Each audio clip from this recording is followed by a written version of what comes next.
Muchas gracias, compañeros en estudio. Así es, en este momento me encuentro en compañía de la abogada Kenia Oliva del bufete Justicia para los Pueblos. ¿Nos podría ampliar un poco más de lo que ha venido este día a exigir a la Corte Suprema de Justicia?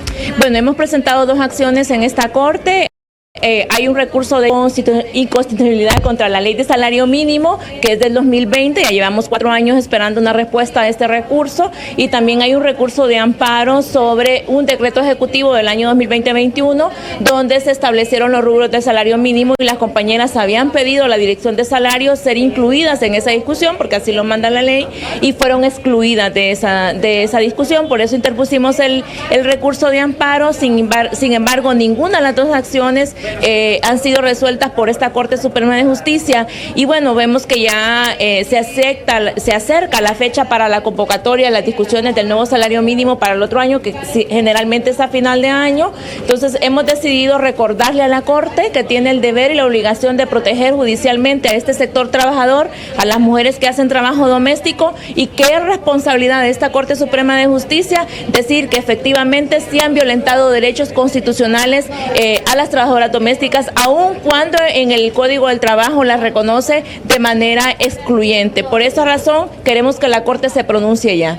En estos casos, bueno, hay sectores que se expresan que no podrían pagar el total del salario mínimo con las empleadas domésticas. En ese caso, ¿a qué acuerdos llegarían? Bueno, hay muchísimos países donde ya se ha regulado el tema del salario base para las trabajadoras domésticas, pero no solo se trata de una ley de salario mínimo, se trata también de las condiciones de trabajo, en lo que estamos exigiendo la seguridad social para las trabajadoras domésticas. El salario para las trabajadoras hay muchísimas formas de regularlo. La OIT ya dice, por ejemplo, que se pueda tomar el pago en especie, es decir, las trabajadoras que duermen en la casa, que habitan, que se alimentan en la casa, eso puede ser parte de su salario, pero sin duda tiene que estar regulado los horarios de trabajo, también las condiciones en las que las mujeres hacen ese trabajo. Parece un trabajo esclavizado, no tienen horarios de trabajo ni tienen facultades definidas. Entonces es importante que se defina en una ley. En otros países han avanzado muchísimo en este sentido, y las trabajadoras domésticas tienen seguridad social y tienen también derechos adquiridos como cualquier otro trabajador en el país. A lo interno de un hogar, ¿de qué manera se podría regular los horarios?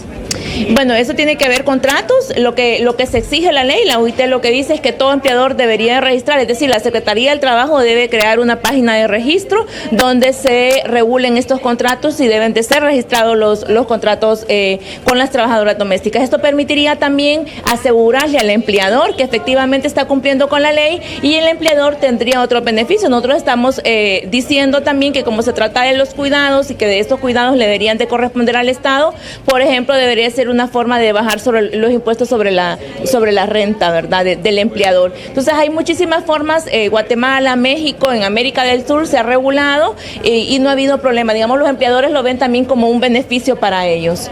En cuanto al pago en especies, en este caso, ¿cómo se regularía y de qué manera se aseguraría que se paga cierto porcentaje del salario en ese tipo de pagos? Sí, lo que pasa es que la ley ya regula cuánto sería el valor, digamos, de los 3 tiempos de comida, de la habitación para esta persona, cuánto más o menos sería el costo de una habitación, por ejemplo, en la zona donde viven las trabajadoras domésticas, y eso estaría regulado en la ley, porque si no quería como al libre albedrío de cada uno.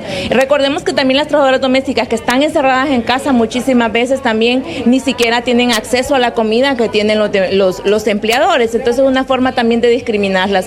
Por eso es importante asegurar la alimentación y la vivienda para ellas de manera digna.